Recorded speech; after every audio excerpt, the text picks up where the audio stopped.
ఇర్మియా గ్రంథము 1వ అధ్యాయము.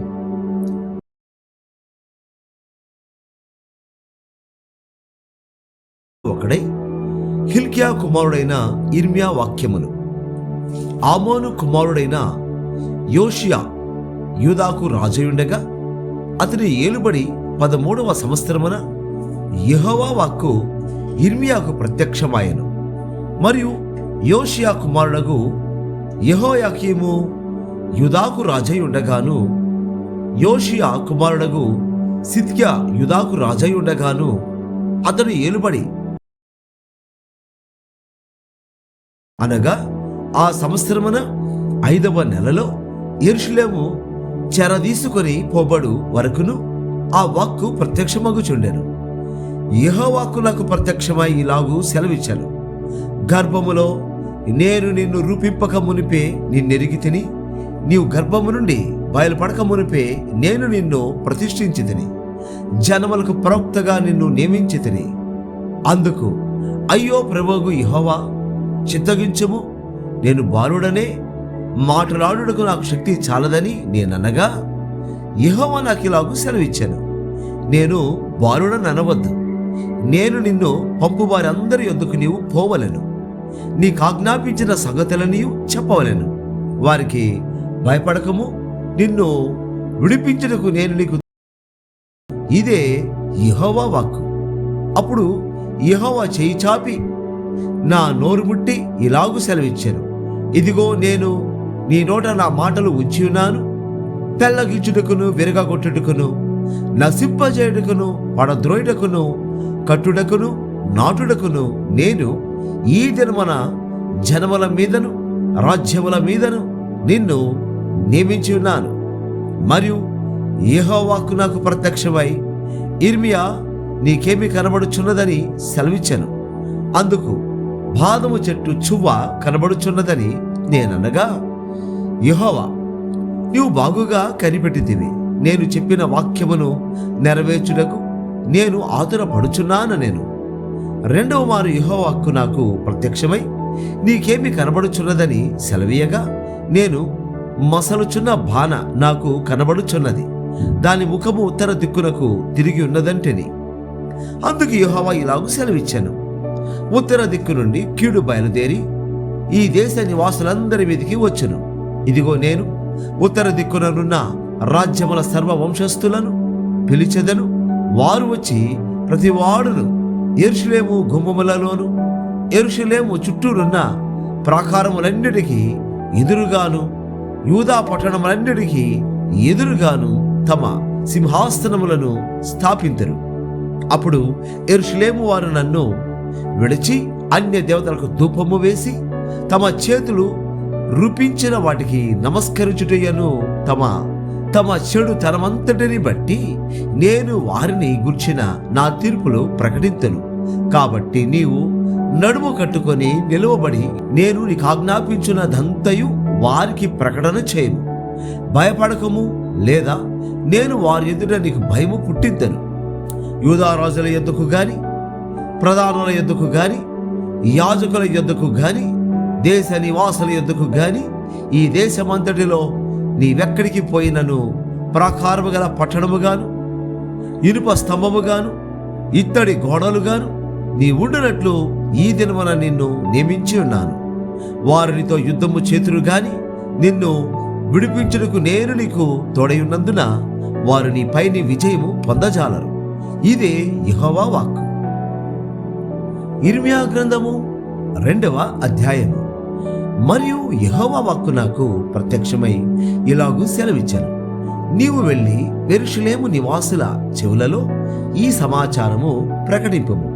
యెహోవా సెలవిచ్చినదేమనగా, నీవు అరణ్యములోను విత్తనములు వేయదగని దేశములోను నన్ను వెంబడించుచు నీ యవన కాలములో నీవు చూపిన అనురాగమును, నీ వైవాహిక ప్రేమను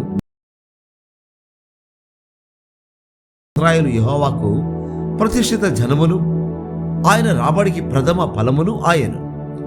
అతని లయపరచు వారందరూ శిక్షకు పాత్రులైరి వారికి కీడు సంభవించును. ఇదే యెహోవా వాక్కు. యాకోబు ఇంటి వారలారా, ఇశ్రాయేలు ఇంటి వారలారా, మీరందరూ యెహోవా వాక్కు వినుడి. యెహోవా ఇలాగూ సెలవిచ్చుచున్నాడు, నాయందు ఏ దుర్నీతి చూచి మీ పితరులు వ్యర్థమైన దానిని అనుసరించి తాము వ్యర్థులగునట్లు నా యుద్ధ నుండి దూరముగా తొలగిపోయిరి. ఐగుప్తు దేశముల నుండి మమ్మను రప్పించిన యెహోవా ఎక్కడనున్నాడని అరణ్యములో అనగా ఎడారులు గోతులు గల దేశములో అనావృష్టియు గణాంధకారమును కలిగి ఎవరును సంచారమైనను నివాసమైనను చేయని దేశములో మమ్మను నడిపించిన యెహోవా ఎక్కడ ఉన్నాడని జనులు అడుగుటలేదు. దాని ఫలములను శ్రేష్ఠ పదార్థములను తిన్నట్లు నేను ఫలవంతమైన దేశములోనికి మిమ్మును రప్పింపగా మీరు ప్రవేశించి నా దేశమును అపవిత్ర చేసితిరి. యెహోవా ఎక్కడ ఉన్నాడని యాజకులు అడుగుదురు. ధర్మశాస్త్రోపదేశకులు నన్ను ఎరుగరు. ఏలికలను నా మీద తిరుగుబాటు చేయుదురు. ప్రవక్తలు బయలు పేరట ప్రవచనములు చెప్పుదురు. నిష్ప్రయోజనమైన వాటిని అనుసరింతురు. కావున నేనిక మీదట మీతోను మీ పిల్లల పిల్లలతోనూ వ్యాజ్యమాడిదను. ఇది యెహోవాకు. కిత్తీయుల దీపములకు పోయి చూడుడి. కేదారులకు దూతలను పంపి బాగుగా విచారించి తెలుసుకుని మీలో జరిగిన ప్రకారము ఎక్కడనైనను జరిగినదా?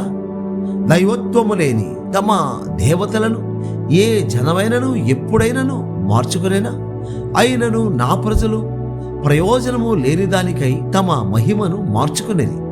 ఆకాశమా, దీన్ని బట్టి విస్మయపడుము, కంపించుము, బొత్తిగా పాడైపోము. ఇదే యెహోవా వాక్కు. నా జనులు 2 నేరములు చేసి ఉన్నారు. జీవజలముల ఊటనైనా నన్ను విడిచియున్నారు. తమ కొరకు తొట్లను అనగా బద్దలై నీళ్లు నిలువని తొట్లను తొలిపించుకొని ఉన్నారు. ఇశ్రాయేలు కొనబడిన దాసుడా, ఇంట పుట్టిన దాసుడా కాడు గదా? అతడేలా దోపుడు సొమ్మాయను. కోదమ సింహములు వానిపైన బొబ్బలు పెట్టెను, గర్జించెను. అవి అతని దేశము పాడు చేసెను. అతని పట్టణములు నివాసులు లేక పాడాయెను. నోపు తహపనేసు అను పట్టణముల వారు నీ నెత్తిని బద్దలు చేసిరి. నీ దేవుడని యెహోవా నిన్ను మార్గములో నడిపించుచుండగా నీవు ఆయనను విసర్జించుట వలన నీకు నీవే ఈ బాధ కలుగజేసుకుంటివి కదా. నీవు షీహోరు నీకేమి పని ఉన్నది? యూఫ్రటీసు నది నీళ్లు త్రాగుటకు అష్షూరు మార్గములో నీకేమి పని ఉన్నది? నీ దేవుడని యెహోవాను విసర్జించుటయు నీకు నా యెడల భయభక్తులు లేకుండుటయు బాధకును శ్రమకును కారణమగునని నీవు తెలుసుకొని గ్రహించినట్లు నీ చెడుతనము నిన్ను శిక్షించును. నీవు చేసిన ద్రోహము నిన్ను గద్దించునని ప్రభువును సెలవిచ్చుచున్నాడు. పూర్వకాలం నుండి నేను నీ కాడిని విరగగొట్టి నీ బంధకములను తెంపివేసి తిని నేను సేవ చేయనని చెప్పుచున్నావు. ఎత్తైన ప్రతి కొండ మీదను పచ్చని ప్రతి చెట్టు కిందను వేశ్యవలే క్రీడించుచున్నావు. శ్రేష్టమైన ద్రాక్షావళి వంటి దానిగా నేను నిన్ను నాటి తిని కేవలము నిక్కమైన విత్తనము వలని చెట్టు వంటి దానిగా నిన్ను నాటి తిని నాకు జాతిహీనపు ద్రాక్షావళి వలె నీ వెట్లు భ్రష్ట సంతానమైతివి. నీవు క్షారముతో కడుగు కొనినను విస్తారమైన సబ్బు రాచుకొనినను నీ దోషము మరకవలే నాకు కనబడుచున్నది. ఇది ప్రభువగు యెహోవా వాక్కు. నేను అపవిత్రత నొందిన దానను కాను, బయలు దేవతల ననుసరించి పోవు దానను కాను అని నీవు ఎట్లను కొందవు? లోయలో నీ మార్గమును చూడుము, నీవు చేసిన దాని తెలుసుకొనుము.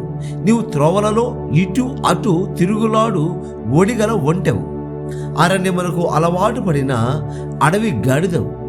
అది దాని కమాతురత వలన గాలి పిలిచెను. కలసుకొనినప్పుడు దాని త్రిప్పగల వాడెవడు? దాని వెదకు గాడిదలలో ఏది అలసి ఉండదు. దాని మాంసములు అది కనబడను.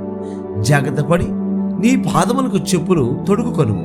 నీ గొంతుక దప్పిగొనకుండునట్లు జాగ్రత్త పడము అని నేను చెప్పినను నీవు ఆ మాట వ్యర్థము వినను. అన్యులను మోహించి తిని వారి వెంబడి పోదునని చెప్పుచున్నావు. దొరికిన దొంగ సిగ్గుపడినట్లు ఇశ్రాయేలు కుటుంబము వారు సిగ్గుపడదురు. నీవు మా తండ్రివని మ్రానుతోనూ నీవే నన్ను పుట్టించితవని రాతితోనూ చెప్పుచు వారును వారి రాజులను వారి అధిపతులను వారి యాజకులను వారి ప్రవక్తలను అవమానము నొందుదురు. వారు నా తట్టు ముఖము త్రిప్పుకొనక వీపునే త్రిప్పుకొనేది. అయినను ఆపత్కాలములో లేచి మమ్మను రక్షింపుమని వారు మనవి చేయుదురు. నీకు నీవు చేసుకునే దేవతలు ఎక్కడనున్నవి? అవి నీ ఆపత్కాలములో లేచి నిన్ను రక్షించునేమో. యూదా, నీ పట్టణములెన్నో నీ దేవతలన్నీయే కదా. మీరందరూ నా మీద తిరుగుబాటు చేసిన వారు నాతో ఎందుకు వాదించుదురు?